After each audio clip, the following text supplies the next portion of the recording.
Jefferson Miola. Miola, como está você? Tudo bem? Opa, Mauro, bom dia. Tudo bem contigo? Tudo em ordem?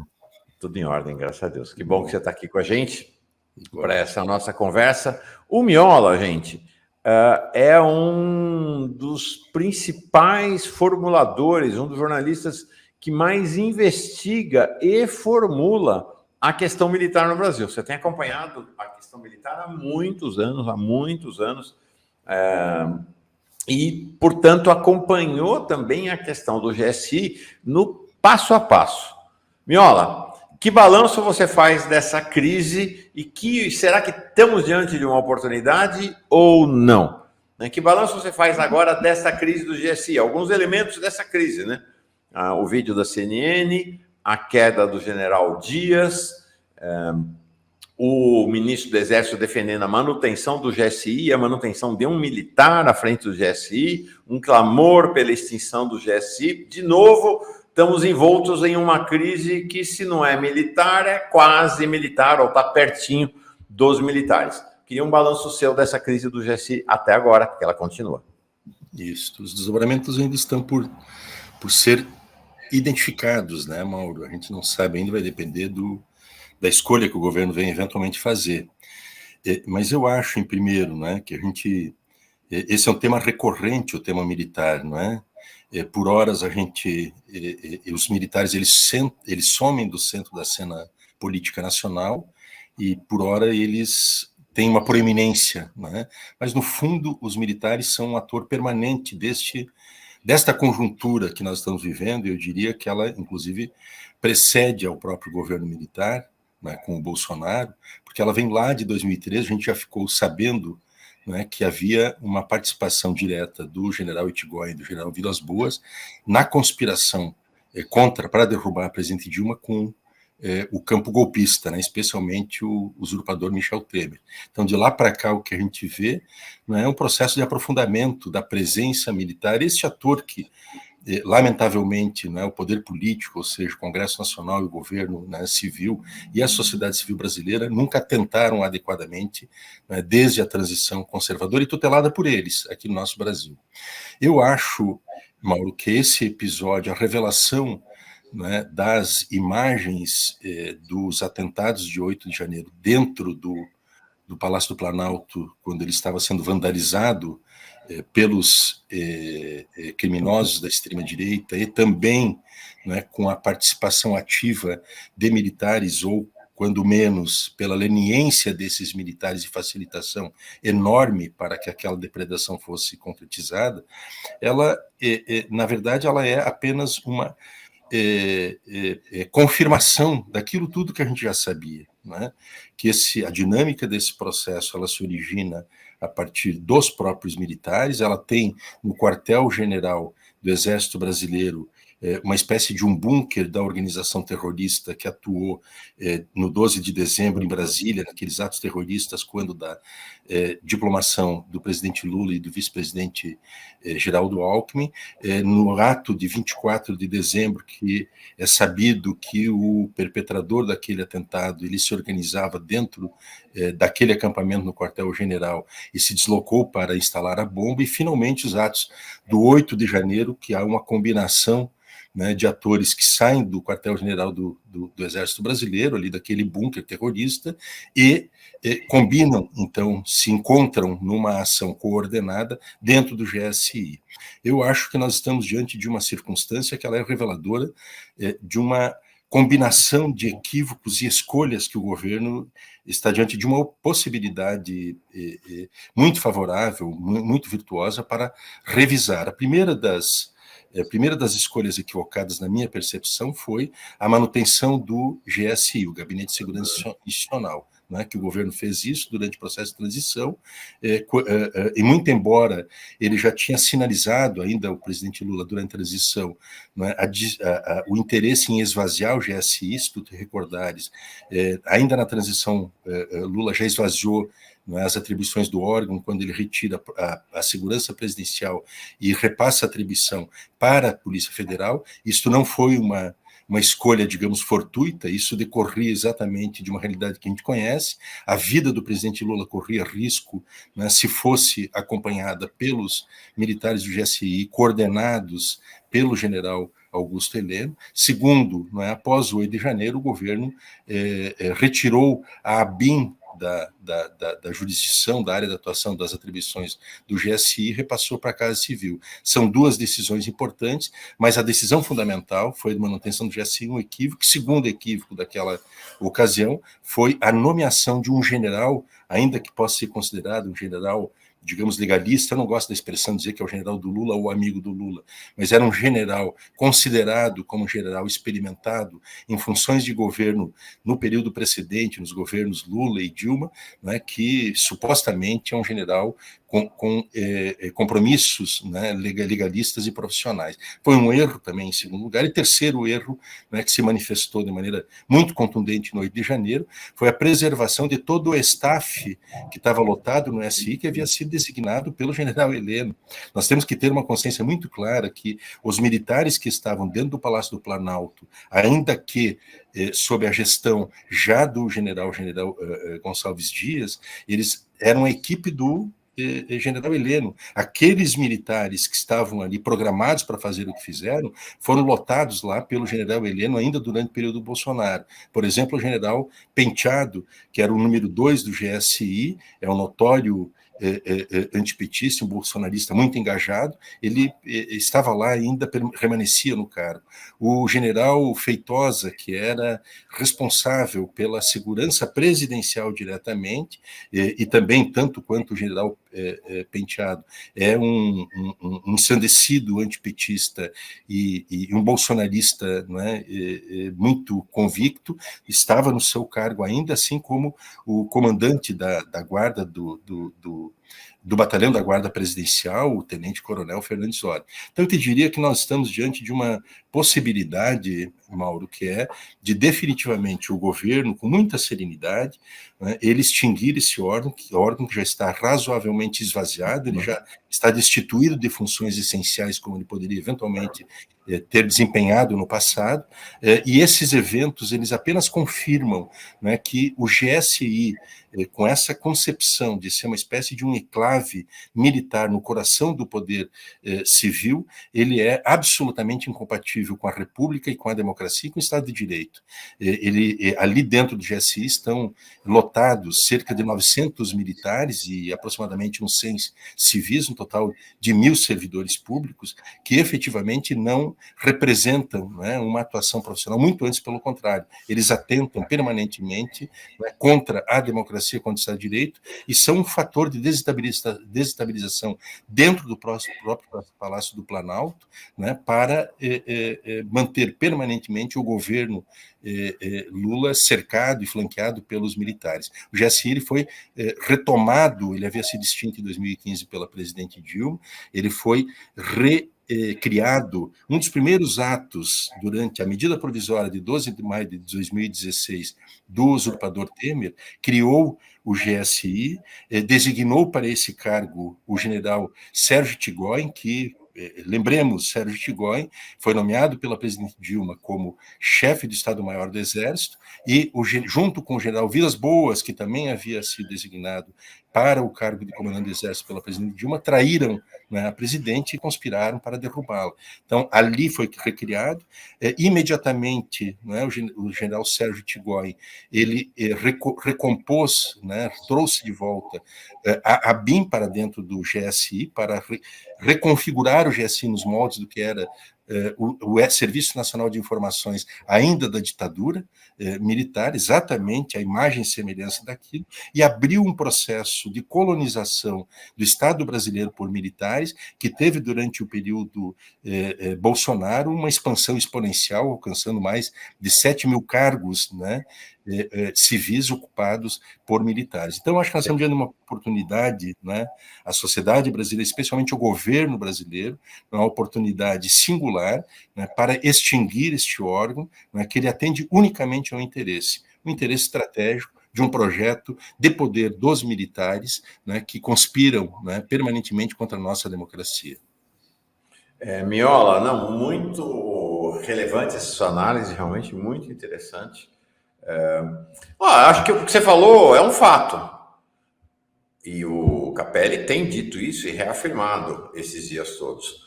O general Dias não é um golpista. O general Dias não é um conspirador. O general Dias não é um traidor, diferentemente do Vila, ou do Vilas Boas e do Etchegói, esses golpistas, esses traidores, esses tudo. Mas o general Dias tem um defeito de origem. É general, é militar. Né? E aí existe uma coisa, né, Miola, que eles não largam, que é este conceito de família militar. Família militar. Família militar. Então, o general Dias entra lá na GSI e, em vez de dar um choque de gestão, que era para ter feito isso na tarde, na manhã do dia 1, tá certo? Tem 900 pessoas no GSI, afasta 450 na hora, faz a limpeza, recomeça. Não, ele foi mantendo, ele foi tentando fazer uma conciliação e acabou, de fato, é o seguinte, ele foi nomeado para dominar um monstro e foi dominado pelo monstro, né? Na verdade, isso, aquela foto, as fotos, os vídeos dele lá no 8 de janeiro, Miola, vamos combinar, são patéticos, né? Patético. General, chefe do GSI, entendeu? A primeira cena que ontem saiu uma cena que é assim, ele entra, abre a porta do elevador, ele vê os terroristas lá dentro, aperta outro andar, meio discretamente, para não ser vista. Patético, né? Patético. E, de fato, havia um histórico. Acho que isso é uma coisa relevante, que esse aí é um erro que não é do general Dias, é um erro da composição do governo Lula. Em 2012, quando ele era o comandante do ele era da 6ª Região Militar do Exército, lá na Bahia, em 2012, houve uma rebelião dos PMs, ele foi designado no contexto do governo Lula para conter a rebelião, e aí, para surpresa geral, dia 7 de fevereiro, que era o aniversário dele, ele fazia, acho que 62 anos de idade, ele vai lá e confraterniza com os rebelados. Ele vai lá e confraterniza, aí, ó, ganhou um bolo dos militares e tudo, pegou tão mal que ele acabou perdendo o comando militar e, de fato, caiu em desgraça no governo Dilma. Então, ele tinha um histórico que não recomendava a condução dele ao GSI desde sempre, né? Então, né, a Dias o que é de Dias, a Lula o que é de Lula, né? Quer dizer, cada um com as suas responsabilidades, né, neste evento. Então, acho muito forte a tua análise. Agora, a questão é, o governo Lula aproveitará esta oportunidade ou não para extinguir o GSI? O Henrique Rodrigues estava antes de você aqui, ele observou os sinais de prestígio do José Múcio na viagem a Portugal com o Lula. Vários eventos em que ele chega, Lula chega apenas com o José Múcio, Múcio está tendo um destaque do ponto de vista da presença ao lado de Lula lá em Portugal, e o José Múcio está defendendo não apenas a não extinção do GSI, como a manutenção de um militar à frente do GSI. Então, essa batalha não me parece que esteja resolvida, né, no interior do governo. Isso, a gente não sabe ainda, né, Mauro, mas tem essas evidências, não é? E é natural, eu acho, né, eu ouvi um pouco o Henrique comentando, eu acho que é natural, uma vez que há uma crise cujo fulcro é exatamente, são os militares e é o GSI, é natural que o Lula esteja num processo de diálogo mais intenso com o seu ministro da Defesa. E muito embora eu entenda, não é, que não há, a rigor, pertinência, não é, de uma discussão sobre o futuro do GSI, não é, com o ministro da Defesa, e menos ainda com os militares. Esse diálogo, não é, e a equação que o presidente venha a adotar em relação ao assunto, ele deveria ser com o chefe da Casa Civil, não é? E não claro. Né? Então, eu acho que... Veja como nós temos uns cacuetes, digamos assim, que uma certa inércia, né, de procedimento dentro do Estado brasileiro, que tem que ser revistas. Isso é por conta de uma certa naturalização, né, que ao longo desde a transição conservadora controlada e tutelada pelos militares até os dias de hoje, nós naturalizamos a coexistência dos militares, né, dentro das funções de Estado brasileiro. É errado isso.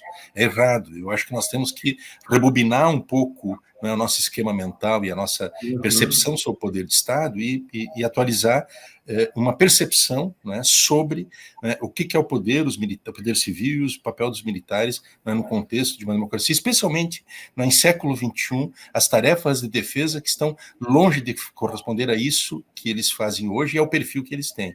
Eu acho, tá, Mauro, assim, que o general Dias, eu acho que a tua resenha ela é perfeita, o defeito de origem é uma expressão do Gonçalves Dias, uma expressão muito feliz que tu adotas, porque ela é reveladora disto que a gente percebe. Eles têm uma captura, né, por mais que é difícil destigrar um tigre, né? E o general Gonçalves Dias, ele é um militar, é difícil desmilitarizar esse militar. Ele é fortemente, né, engolido pelo espírito corporativo, pelo espírito da caserna. A família militar ela é um conceito muito chave na existência, não é, desta corporação, e antes do general Gonçalves Dias ficar com a razão, com a racionalidade, eu acho que ele ficou, não é, com a sua confiança corporativa excessiva.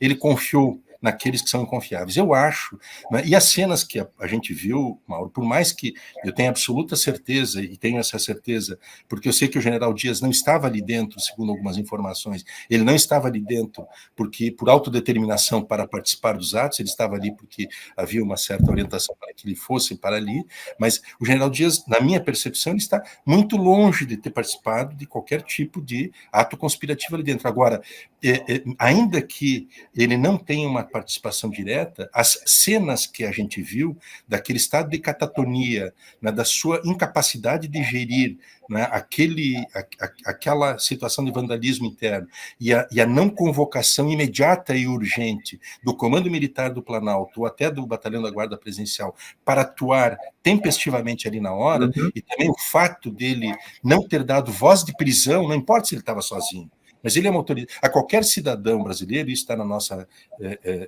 Constituição, é dado o direito de dar ordem de prisão, voz de prisão diante de um crime flagrante. Ele não fez isso na hora, então ele está sujeito também a punições muito severas, muito graves. Por mais que ele não tenha tido uma participação ativa, mas ao general de Gonçalves Dias não é dado o direito de desconhecer o seu papel constitucional e legal. Ele falhou, ele prevaricou no mínimo, né? E ele foi completamente despreparado para aquele ato. Ele mostra, né, que ele era, assim como o ministro Múcio, no caso do Ministério da Defesa, ele é a pessoa errada, na hora errada, né, para a função errada. O general Dias também acho que é a pessoa errada, na hora errada, para, né, uma missão errada. Então, eu acho que essa situação que está posta, ela é uma oportunidade de ouro mesmo, no melhor sentido, porque nós temos a decisão sobre o futuro do GSI, ela não se dará sem um nível de tensão e pressão dos militares. A gente está vendo isso, né? E o porta-voz dessa pressão é o próprio Múcio, que ele advoga os interesses dos militares e não defende os interesses do governo perante os militares. Não é inverso, ele faz uma função invertida. E o ministro Múcio tem dito que, bom, até pode mudar de nome, mas tem que manter o cargo, ou seja, muda-se a aparência, mas mantém-se a essência de um GSI, sendo isto que ele é, um enclave que é incompatível com a democracia. E o governo, portanto, diante dessa decisão, que é uma decisão que não é imune a pressões e tensões com os militares, ele tem uma oportunidade de ouro diante da quebra de legitimidade dos militares, para exigir que eles sejam. E esse é o momento, então, que o governo deveria, na minha percepção, corrigir um erro que não cometido ainda durante a transição, ter mantido o GSI designado um general, e, neste momento, então, ele proceder a uma mudança, né, radical, ou seja, uma extinção pura e simples desse órgão, com o retorno de quase 1.000 militares que estão ali aboletados no Palácio do Planalto para os quartéis, cumprindo funções tipicamente militares, né, e uma redistribuição das funções ainda residuais que estão no GSI para, né, os órgãos de natureza civil, né, do Palácio do Planalto. Deixa eu fazer uma correção aqui. Henrique e eu, mas mais eu do que Henrique, fizemos uma confusão danada com os horários lá do Prêmio Camões, em Lisboa. 12 horas aqui. Para esclarecer, é 4 horas da tarde lá, 12 horas aqui. Tá? Não é 4 horas aqui, 20 horas lá. Então, ó, mais uma vez, gente, sabe aquele horário que é também conhecido como meio-dia? É nesse horário aqui do Brasil que rola a entrega do Prêmio Camões, 16 horas, também conhecido como 4 horas da tarde lá em Portugal, desculpa a nossa falha. Essa questão, Miola, acho que você tem uma frase também aqui muito relevante. O governo Lula está diante de uma oportunidade de ouro para extinguir o GSI. Precisa aproveitar, né? Mas precisa aproveitar. E a questão, o questionamento em relação ao papel do Múcio. A gente vê aqui, eu tenho uma cena, Miola, que apareceu esses dias, mas eu consegui ela com uma aproximação de zoom. E é muito interessante porque você vê o seguinte: o Flávio Dino, cujo papel, houve até críticas ao papel dele, mas quanto mais se revela o que aconteceu naquele dia, mais se engrandece o papel do Flávio Dino, né? E agora do Capelli também, né? O Capelli virou pau para toda... Quando tem crise, o gestor de crises cívico-militares do governo Lula, né? Tem crise militar, mete o Capelli ali. E é bom lembrar, isso significa também um fortalecimento político do Flávio Dino, porque afinal ele é o secretário executivo do Ministério da Justiça, é braço direito do Flávio Dino, é do agrupamento político do Flávio Dino. Então, o Capelli estar nessas funções é também um fortalecimento do Flávio Dino. Agora, o que a gente vê aqui nessa cena, lá no dia 8, é o Flávio Dino indo para cima do Zé Múcio. É interessante, porque o que seria de esperar é que o cara que chefia as Forças Armadas, né, o ministro da Defesa, estivesse lá indignado com o que estava acontecendo. Não! Ele está lá falando no telefone, parece que está carregando alguma coisa, e quem está indignado é o ministro da Justiça, são os civis que estão indignados com o que está acontecendo. O Rui Costa também. Essa cena é muito interessante, com a aproximação de zoom eu consegui aqui. Vejam bem o que acontece lá dia 8. Então tá lá, o Flávio Dino chega, ao lado dele o Múcio, de jeans, o Flávio Dino de terno. Tem uma mulher que eu não sei, tá chegando ali atrás, ó, vamos ver a cena, tá chegando ali de paletó e camisa branca o Rui Costa, tem uma mulher que eu não sei quem é, não consegui identificar, e ao lado dela o Randolph, que fica zito, quietinho, não abre a boca, só olhando a cena toda. Ele sabia que ali não era areia demais para o caminhãozinho dele. Naquele momento ele fica quieto o tempo todo. Então vamos lá, vamos ver o que acontece. Então tá lá, olha lá o Flávio Dino gesticulando fortemente na conversa com o Zé Múcio, né? Ele vai lá, cumprimenta alguém, volta, fala com o Rui Costa, né? E aí ele sai da cena um minuto. O Rui Costa começa a gesticular fortemente também. Olha lá, aí o Múcio também gesticula. Estava com o celular, como o Múcio estivesse se defendendo, né? O Flávio Dino vem e põe a mão ali meio no rosto do Múcio. Então, uma situação... ferveu a coisa ali, né? Entre eles. A coisa evidentemente ferveu, aparentemente, né? Até agora, nós estamos atrás, viu? Nós estamos atrás. A qualquer momento a gente espera trazer. Eu queria saber, queria ser uma mosquinha para estar ali e saber o que está rolando nessa conversa entre eles, mas o gestual indica muito, né? O gestual indica um Múcio na defensiva, um Flávio Dino extremamente indignado. Olha lá, o Rui também gesticulando fortemente, tá? E o Randolph quietinho. Acho que essa questão... Agora, por outro lado, é isso, né? O Múcio parece estar com grande prestígio, né? Junto ao presidente Lula. O Múcio, assim, primeiro, tá, Mauro? Minha percepção é de que o Flávio Dino é o melhor ministro da Defesa que nós não teremos. Né? Ele seria o quadro, né, recomendado para estar naquela função. Eu, desde ainda a transição, cheguei inclusive a conversar com algumas pessoas, ele era a pessoa talhada para estar ali, e a comprovação, né, dessa habilidade dele para ocupar essa função, ela é demonstrável, né, desde ainda o período da transição até os dias atuais. Segundo, o ministro Múcio é aquele que jamais deveria ter sido nomeado ministro, né, e que é urgente que ele seja demitido, né, da sua função. Porque ele não é um representante do governo, né, perante os militares. Ele atua muito mais como uma espécie de embaixador, um porta-voz dos interesses gerais dos militares, né, dentro do próprio governo.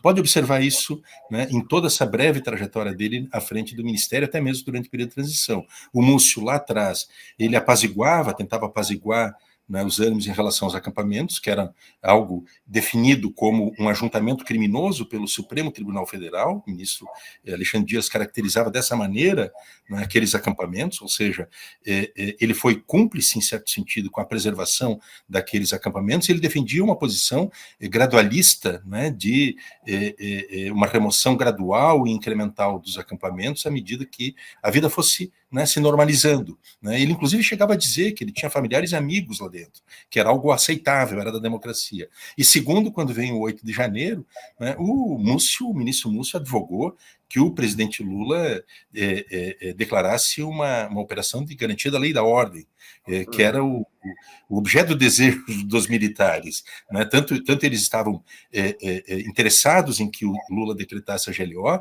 que eles tinham uma tropa de 2.500 policiais já preparados para isto, né? E com os blindados à disposição. E depois, finalmente, nos episódios do 8, essa cena ela mostra isso, eventualmente uma altercação entre os dois, uma cobrança mais do Rui, mas especialmente do Flávio Dino, em relação ao Múcio, mas tem episódios que a gente não conhece ainda, que foram aquelas tratativas lá dentro do quartel-general do Exército, quando o general Arruda, que era o então comandante, e o general Dutra, que era o comandante do Comando Militar do Planalto, eles afrontaram o poder civil e objetaram, né, a possibilidade da Polícia Militar do Distrito Federal entrar naquela noite dentro do quartel-general para realizar as prisões. Depois teve um papelão que é inaceitável, cometido de novo pelo general Dias, quando ele fala com o comandante Dutra do Palácio do Planalto, dizendo que era para realizar a desocupação, diante da reação do general Dutra, dizendo para ele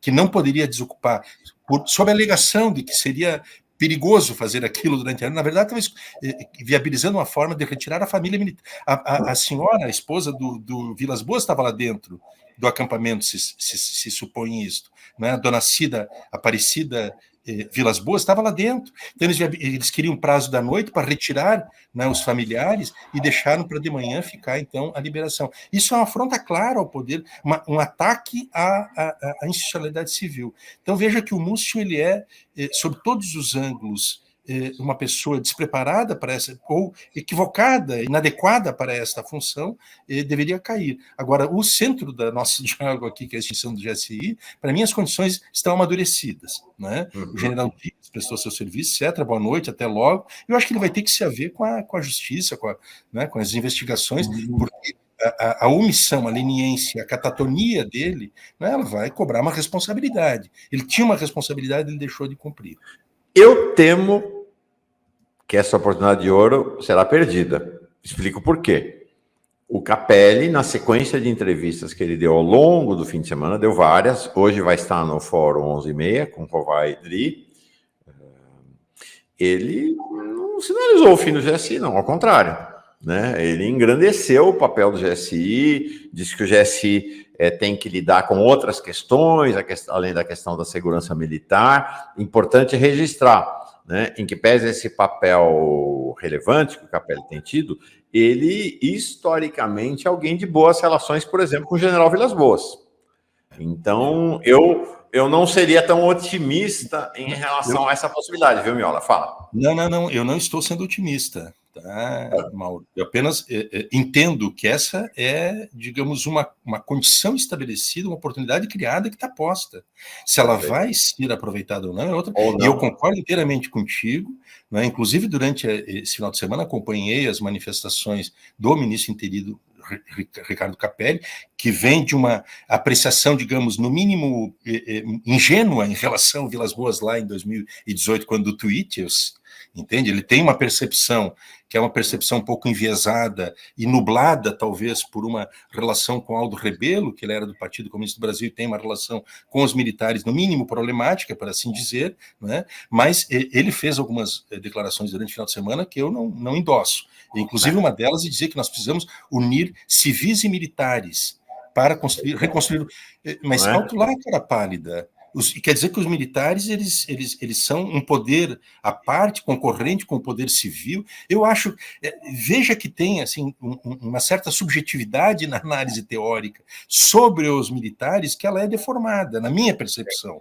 Né? No Estatuto Democrático, eu acho que os militares não podem ser tratados desta forma. Isso é uma corporação pública, são servidores públicos que têm um estatuto diferenciado devido à natureza da sua função. Eles têm um monopólio do uso das armas para fim da defesa e tem um regulamento que é específico, não tem tratamento excepcional como está sendo pensado a dar a eles, conceder a eles, né, nesse processo de rearranjo do GSI. E eu acho, até pergunto, qual a atribuição mesmo relevante que ficaria para existir um órgão como o GSI, uma vez que saiu a BIM da sua área de atuação e a segurança presidencial também foi removida, só fica talvez das instalações e residências presidencial e do vice-presidente, mas o resto já saiu tudo. Não há relevância para manter um órgão.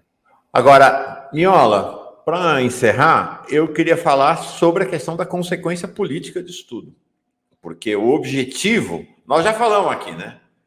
O repórter da CNN que levou as gravações ao ar na quinta-feira passada, que é o Leandro Magalhães, é como a gente tinha na Lava Jato, sabe? Na época da Lava Jato a gente tinha os jornalistas que eram as correias de transmissão do lavajatismo. No governo Bolsonaro teve a mesma coisa, né? Esse Leandro Magalhães é uma correia de transmissão do bolsonarismo, foi assessor de parlamentar da extrema-direita, é o único jornalista que estava no voo de Bolsonaro, de Orlando para o Brasil, é alguém que, quando o bolsonarismo quer vazar alguma coisa, usa este jornalista da CNN. Como a gente viu isso aos montes, vários jornalistas, acontecia isso ao longo da Lava Jato, tá? Vários jornalistas. Então, enfim, ok. Isto registrado, o que importa agora para a vida é que deu certo. Tá certo? A estratégia deles, né? É evidente cascata desse Leandro Magalhães de que ele passou a noite vendo 160 horas de fita para selecionar aquilo que ele mostrou, né? É evidente que o serviço foi passado feito para ele, né? Estava pronto ali, foi passado de mão beijada para ele, tanto que borraram o rosto dos caras do GSI bolsonaristas para protegê-los, entendeu? Evidente. Foi armado. Agora, deu certo, né? Resultou numa derrota para o governo Lula, que foi obrigado a recuar e aceitar a instalação da CPI. O governo Lula estava radicalmente contra a CPI, não me parece que de maneira despropositada, né? Você tem uma investigação acontecendo de um fato criminoso, e aí você vai transformar essa investigação acontecendo do fato criminoso num processo de disputa política. Olha aqui que interessante, Miola, para a gente ter uma ideia de como a crise, ela continua, inclusive, né? O Estadão ontem à noite, volta às 17h30 da noite, deu isso, né? Que os militares que aparecem nas imagens e que acompanhavam, nas imagens dos 9 militares que apareceram nas imagens captadas lá no 8 de janeiro no Planalto, acompanhavam o Bolsonaro em compromissos eleitorais e nas motocicletas. Que me chama. Aí o Paulo Pimenta, o ministro Pimenta, vem e fala muito justamente. Acabou a farsa, as imagens divulgadas mostram que 7 dos 9 militares, tal. A CPMI vai mostrar toda a verdade sobre o golpe. Olha que me parece o mais significativo disso. Olha o horário. O Pimenta tuitou às 3h44 da manhã desta segunda-feira, de domingo para segunda.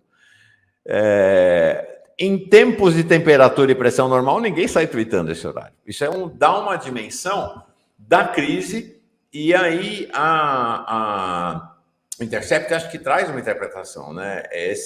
De fato, esse processo todo fez com que algo que estava assentado e estabelecido, que é a verdade, que o golpe do 8 de janeiro é um golpe bolsonarista, abriu espaço esse processo todo para disputa de narrativa. Né? Então, a gente tem, nesse momento, uma disputa de narrativa acontecendo na sociedade que vai se traduzir, está aí o jornalista lá, o tal do Leandro Magalhães, que vai se traduzir na disputa pelo comando da CPI. Vocês estão vendo que o que aparece nesse momento de escalação de parte a parte, né, das forças democráticas e do bolsonarismo é uma verdadeira tropa de choque para a guerra. Né? Do lado de lá, Eduardo Bolsonaro, Magno Malta, o Ramagem da ABIN, eu tenho visto o desempenho dele lá na Comissão de Segurança Pública, o cara é da extrema direita mais babante, assim, e este que foi quem propôs a CPI, né, que é o deputado André Fernandes, que é aquele que quebrou o microfone, que levou aquela... né, foi humilhado publicamente pelo Flávio Dino, mas é ele que propôs. O PL está querendo que seja ele o presidente da CPI. Olha, para vocês terem uma ideia. Do lado de cá, do lado das forças democráticas, tem o Renan. Está se falando no Renan, está se falando no Aziz, está se falando no próprio líder do governo no Senado, o Randolph, e muito provavelmente o Lindbergh, que também é bom de briga. Ou seja, o efeito jornalístico que era, em vez de você ter um processo de acusação, condenação, mais ou menos pacífico, vamos dizer assim, do processo do golpe, se tornou uma disputa política, né, na sociedade. A operação feita pelo jornalista, Mauro, embora ela tenha sido, inclusive, assim, a ordem de apresentação dos vídeos, o ocultamento da identidade dos militares, ela revela o que existiu ali dentro, né? Não diminui, né, as implicações sobre o general Dias. É importante dizer, o general Dias não tem absolutamente, né, nada a ver com os atos perpetrados por aquela horda fascista militar. Ele estava ali cumprindo, né, uma função institucional. Ele é o ministro da pasta. Mas essa era foi um movimento, está bem caracterizado isso, né, para finalmente viabilizar a CPMI. Mas ela é um tiro que sai pela culatra, porque seria infantil imaginar, né, que a identidade desses verdadeiros criminosos, tanto civis quanto militares, da turma do Bolsonaro e do general Augusto Heleno, não seria revelada. Ela foi revelada, não durou menos de 12 horas, né, a tentativa de ocultar essas identidades. A CPMI, ela sai, eu acho que ela é um dado da conjuntura política, e o governo não temia, nunca temeu a CPI, porque isso é importante a gente registrar. O governo apenas entendia que a CPMI, no contexto que nós temos, dessas hordas fascistas, que tem uma representação superdimensionada no Congresso brasileiro, com as características, né, de guerrilha permanente, isso seria um desserviço à agenda central da nação. Nós estamos diante de um processo de reconstrução do país, né, uma urgência nacional, né, que uma CPI no meio, né, ela não colabora, não é, com a centralidade da agenda necessária, né, atrapalha mais do que não colaborar, né. O governo nunca temeu essa CPI, inclusive por um fato, né, por uma razão simples. A responsabilidade, né, de quem perpetrou esses ataques, que é o mais dramático e grave ataque às instituições de Estado e aos poderes da República, a gente sabe quem foi. Tem um ator diretamente envolvido com isso, está sendo devidamente apurado, é importante a gente dizer isso, pela polícia e pelo judiciário. Isto basta. Quando essas instituições não apuram, aí se justificaria, digamos assim, uma CPMI. Bom, diante do fato posto, Mauro, não há nenhuma garantia de como é que será essa CPI. Agora, ela é um palco de guerra, seguramente, porque nós continuamos dentro de uma guerra.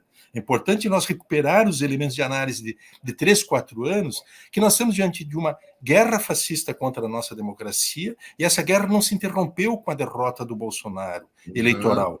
Porque o bolsonarismo está vivo, está muito vivo, está ativo e tem conseguido desempenhar um papel, né, extraordinariamente preocupante e assombroso dentro da sociedade brasileira, o debate político contemporâneo. Esta guerra continua dentro da CPMI, a ver como é que será também a capacidade do governo, do ponto de vista da sua representação, uma vez que dentro dessa guerra tem um outro ator, não é, que faz um jogo de chantagem e pressão permanente, que é o chefe da deputadocracia, que eu chamo assim, que é o Arthur Lira. A base duvidosa do governo, ela vai ser testada agora, né, na solidariedade com o governo. Não é solidariedade com o governo, é solidariedade com a verdade, né, dos fatos, né, para compor uma CPI e sustentar posições pelos fatos. Eu imagino que a CPI, isso vai definir a correlação de forças internas. Digamos, talvez os escalados para estar a CPI já estão postos. As duas tropas colocam os seus principais, né, combatentes. E vamos ver o que vai sair. Eu acho que tem uma situação Mauro, que a gente tem que valorizar, que o governo também está com uma enorme oportunidade de impor uma derrota demolidora e desmoralizadora desses personagens. Tu imagina a CPMI convocando para depor a dona Aparecida Vilas Boas, dona Cida, representante da família militar que estavam instalados ali, chamar o general Alain. Vamos combinar, né? Isso vai de novo, quer dizer, no momento, é o que você falou, né? O governo Lula, inclusive, tem um slogan legal: união é reconstrução. Está reconstruindo, mas união, não tem união nenhuma, é a guerra.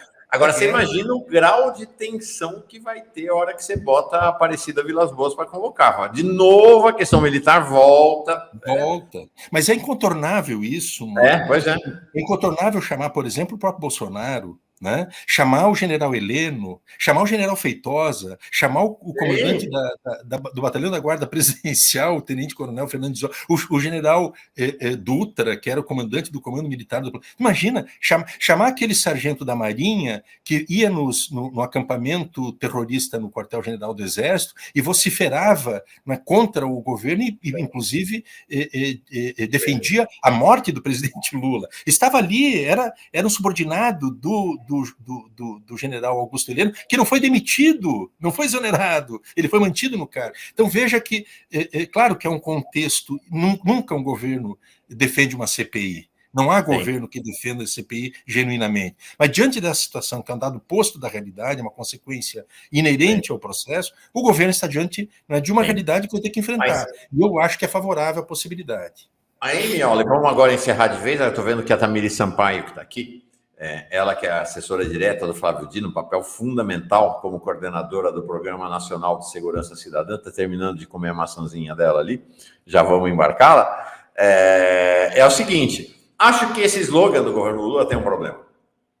União e reconstrução. Né? Reconstrução é evidente que o país precisa ser reconstruído. Mas esta palavra união, sabe assim, Miola, quando você tem um trauma na vida, né? E o Brasil vive o trauma, né? Dos golpes militares e da presença militar e do que foi bolsonarista.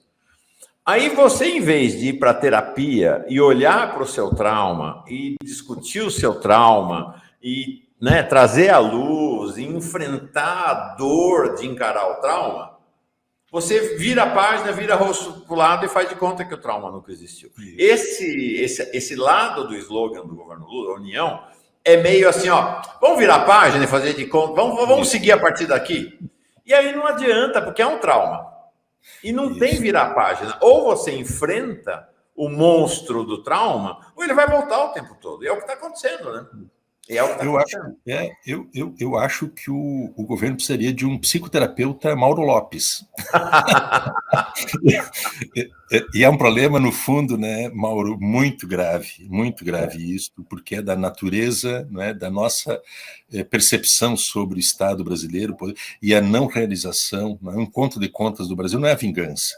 É um encontro de contos do Brasil com a memória, verdade e justiça. Isso não acontece. Então, esse lema positivista, digamos assim, da união, ordem, progresso e união, ele é um pouco revelador, né, desse descompasso entre os desafios que nós temos na conjuntura atual, que ela não é só brasileira, ela é mundial, do ascenso da extrema-direita, e os requerimentos e exigências que a democracia, os democratas e o campo progressista têm de enfrentar isto, né, com absoluta contundência e radicalidade. E eu acho que, desse ponto de vista, a tua análise, digamos assim, ela é análise né, ela é uma análise que tem uma enorme utilidade, né, do ponto de vista também das escolhas políticas, dos caminhos que o governo possa adotar. Então, eu vou defender, a partir de agora, o psicoterapeuta Mauro Lopes para o governo. E o analista Jefferson Miola para ministro da Defesa. A gente tem uma coisa boa, sabe, gente? Há muito tempo, Miola, e é o que a gente se emula, né? A gente se estimula na análise, um vai puxando pelo outro. É sempre muito bom, muito legal. A gente faz sempre descobertas boas. Vamos ver. Miola, nesta segunda-feira, 24 de abril, o governo está diante de uma oportunidade de ouro para acabar com o GSI. Vai aproveitar? Gonçalves Dias e José Múcio foram, um deles ainda é, as pessoas erradas nas horas erradas. Vamos ver o que vai acontecer. Miola, segunda-feira que vem, vou ficar esperando você chegar aqui para abrir a semana de análise. Abração. Muito bem. Um abraço grande, querido. Bom programa, vou continuar te acompanhando aqui. Um abração. Tchau, tchau. Olha só.